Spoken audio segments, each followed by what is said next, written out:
Iran Israel സംഘർഷം പുതിയ തലത്തിലേക്ക് കടക്കുകയാണ്. ഇറാന്റെ ആണവ കേന്ദ്രങ്ങളാണ് ഇസ്രയേൽ പ്രധാനമായും ഉന്നം വയ്ക്കുന്നത്.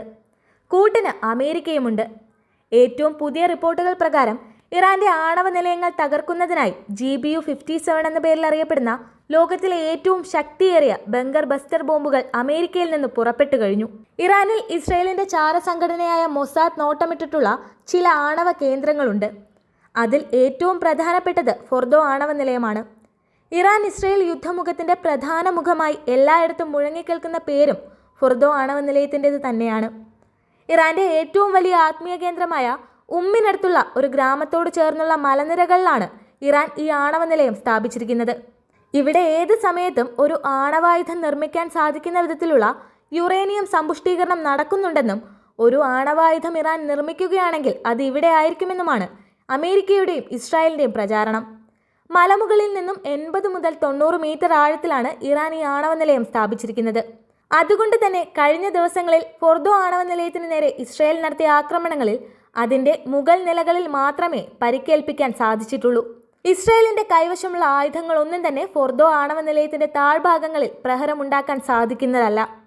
ഇക്കാര്യം US ഇന്റലിജൻസ് വിഭാഗം നേരത്തെ തന്നെ ഇസ്രായേലിനെ അറിയിച്ചിരുന്നതുമാണ്. ഇറാന്റെ മറ്റൊരു ആണവ നിലയമായ നതാൻസ് ആണവ നിലയവും ഭൂമിക്കടിയിലാണ് സ്ഥിതി ചെയ്യുന്നത്. രണ്ടാമതായി ഇസ്രായേൽ ഉന്നം വയ്ക്കുന്നതും ഈ ആണവ നിലയമാണ്. മൂന്നാമതായി ഇസ്ഫഹാൻ എന്ന ആണവ നിലയവും ഇസ്രായേൽ ഉന്നം വയ്ക്കുന്നുണ്ട്. ഇറാന്റെ ഈ 3 ആണവ നിലയങ്ങളെയും വലിയ ഭീഷണിയായാണ് അമേരിക്കയും ഇസ്രായേലും കാണുന്നത്. അതുകൊണ്ട് തന്നെ ഈ 3 ആണവ നിലയങ്ങളെയും തകർക്കുക എന്നതാണ് ഈ യുദ്ധത്തിൽ അമേരിക്കയുടെയും ഇസ്രായേലിന്റെയും പ്രധാന ലക്ഷ്യം. ഇറാന്റെ ആണവ നിലയങ്ങൾ പ്രധാനമായും ഭൂമിക്കടിയിലാണ് എന്നതുകൊണ്ട് തന്നെ ഇത് തകർക്കണമെങ്കിൽ ബങ്കർ ബസ്റ്ററുകൾ ആവശ്യമാണ്. ഈ ബോംബുകൾ നിലവിൽ അമേരിക്കയുടെ കൈവശം മാത്രമാണുള്ളത്. എന്നാൽ സാധാരണ രീതിയിലുള്ള ബങ്കർ ബസ്റ്റർ ബോംബുകൾ ഉപയോഗിച്ച് ഇറാന്റെ ആണവ നിലയങ്ങൾ തകർക്കാനാകില്ല. എന്നാൽ അതിന് സാധിക്കുന്ന GBU-57 എന്ന 30,000 പൗണ്ട് ശേഷിയുള്ള ബോംബ് US കൈവശം മാത്രമാണുള്ളത്. GBU-57 ബോംബുകൾ വഹിക്കാൻ കഴിയുന്ന ഒരേയൊരു യുദ്ധവിമാനം B-2 സ്പിരിറ്റ് സ്റ്റെൽത്ത് ബോംബറാണ്.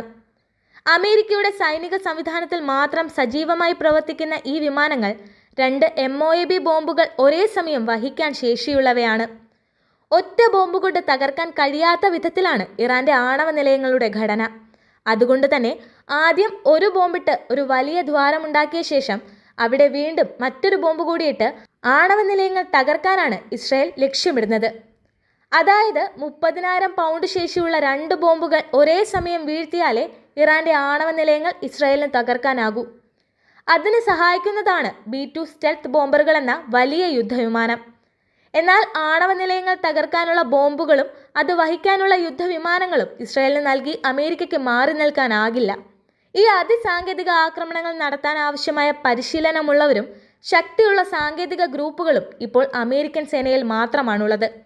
അതിനാൽ ഇറാന്റെ ആണവ സൗകര്യങ്ങൾ നശിപ്പിക്കണമെങ്കിൽ അതിന് US സേനയുടെ നേരിട്ടുള്ള പങ്കാളിത്തം കൂടിയേ തീരൂ. എന്നാൽ ഇറാനെതിരെയുള്ള യുദ്ധത്തിന്റെ പ്രധാന അരങ്ങൊരുങ്ങുന്നത് ഇങ്ങ് ശ്രീലങ്കയ്ക്കും മാലദ്വീപിനുമിടയിലുള്ള ചെറിയ ദ്വീപായ ഡീഗോ ഗാർഷിയയിലെ സൈനിക താവളത്തിലാണ്. അമേരിക്കയുടെയും UK സംയുക്ത സൈനിക താവളങ്ങൾ ഇവിടെയുണ്ട്. പല ഗൾഫ് രാജ്യങ്ങളും അടുത്തുണ്ടായിട്ടും ഇവിടെ എത്തി യുദ്ധത്തിനുള്ള ഒരുക്കങ്ങൾ നടത്തുന്നതിന് കാരണങ്ങളുണ്ട്. ഇറാന്റെ ആണവ നിലയങ്ങൾ ആക്രമിക്കാൻ ഉദ്ദേശിക്കുന്ന ബങ്കർ ബസ്റ്ററുകൾ വഹിക്കാൻ കഴിയുന്ന B-2 സ്റ്റെൽത്ത് ബോംബറുകൾ എന്ന യുദ്ധവിമാനം അമേരിക്കയിൽ നിന്ന് നേരിട്ട് ഓപ്പറേറ്റ് ചെയ്യാനാകില്ല. ഇന്ധനം നിറയ്ക്കാനെങ്കിലും അമേരിക്കയ്ക്ക് പശ്ചിമേഷ്യയിലെ അവരുടെ താവളങ്ങൾ ആവശ്യമായി വരുന്നു. UAE, Oman, Qatar, Bahrain, Iraq, Jordan തുടങ്ങി വിവിധ ഗൾഫ് രാജ്യങ്ങളിൽ അമേരിക്കയ്ക്ക് താവളങ്ങളുണ്ട്. എന്നാൽ യുദ്ധത്തിനായി തങ്ങളുടെ രാജ്യങ്ങളിലെ താവളങ്ങൾ ഉപയോഗിക്കരുതെന്നാണ് ഗൾഫ് രാജ്യങ്ങളുടെ ആവശ്യം. അങ്ങനെ ഉണ്ടായാൽ ഇറാൻ തങ്ങളെയും ആക്രമിച്ചേക്കാമെന്ന് അവർ ഭയപ്പെടുന്നുണ്ട്. അത് മറ്റൊരു ഗൾഫ് യുദ്ധത്തിലേക്ക് പോകാനുള്ള സാധ്യതയുള്ളതുകൊണ്ട് തന്നെ അത്തരം സൈനിക താവളങ്ങൾ ഉപയോഗിക്കരുതെന്ന് നിരന്തരമായി ഗൾഫ് രാജ്യങ്ങൾ അമേരിക്കയോട് ആവശ്യപ്പെടുന്നുണ്ട്. അവരുമായി വ്യാപാര ബന്ധത്തിൽ ഏർപ്പെടുന്നത് കൊണ്ട് തന്നെ ഈ ഘട്ടത്തിൽ ഗൾഫ് രാജ്യങ്ങളെ പിണക്കാത്തൊരു മാർഗമാണ് അമേരിക്ക കണ്ടെത്തിയത്. അതുകൊണ്ട് തന്നെ ഡീഗോ ഗാർഷിയയിലെ സൈനിക താവളത്തിൽ ഇറാനെതിരെയുള്ള യുദ്ധം നയിക്കാനുള്ള അരങ്ങൊരുക്കാൻ ട്രംപ് തീരുമാനിച്ചു. കഴിഞ്ഞ കുറച്ചധികം ദിവസങ്ങളായി ഇവിടേക്ക് വലിയ സൈനിക സന്നാഹങ്ങൾ എത്തുന്നുണ്ട്. ഏറ്റവും പുതിയ റിപ്പോർട്ടുകൾ പ്രകാരം B-2 ബോംബറുകളും ബങ്കർ ബസ്റ്റർ MOAB ബോംബുകളും ഇതിനോടകം ഈ ദ്വീപിൽ എത്തിച്ചതായി മനസ്സിലാക്കാം. ബങ്കർ ബസ്റ്ററുകൾ ഇറാനെതിരെയുള്ള ആക്രമണത്തിനായി യാത്ര തിരിച്ചു കഴിഞ്ഞു എന്നതിലൂടെ അമേരിക്കയുടെ കൃത്യമായ ഉദ്ദേശവും പദ്ധതിയുമാണ് ലോകത്തിന് മുന്നിൽ തെളിയുന്നത്. ഇറാൻ ആണവായുധം നിർമ്മിച്ചേക്കാമെന്ന സാധ്യത മുന്നിൽ കണ്ട് അതിനു മുൻപ് തന്നെ അവരുടെ അടിസ്ഥാനം ഇല്ലാതാക്കുക എന്നതാണ് അമേരിക്കയുടെയും ഇസ്രായേലിൻ്റെയും ലക്ഷ്യം.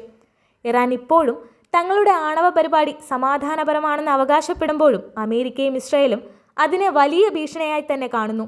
അതിനാൽ തന്നെ പുതിയ ബങ്കർ ബസ്റ്ററുകൾ കൂടി എത്തിയതോടെ അടുത്ത കുറച്ച് ദിവസങ്ങൾ അന്താരാഷ്ട്ര രംഗത്ത് നിർണായകമാകും.